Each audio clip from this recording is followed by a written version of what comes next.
Zoom. As a document creator or designer, you often want to see how your document looks as a single page or as a multiple page. You can zoom in to get a close-up view of your file or zoom out to see more of the page at reduced size. You can also save particular zoom setting. Zoom tool will not change the size of the content.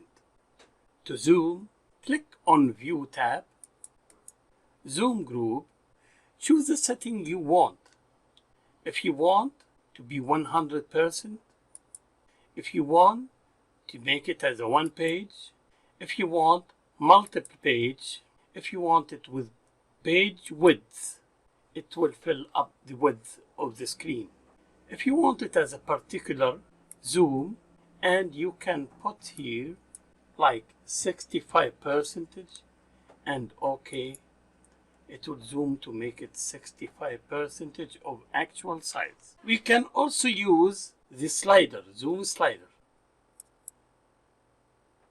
For shortcut, we are using mouse wheel. Mouse wheel with control up for zoom in, down for zoom out.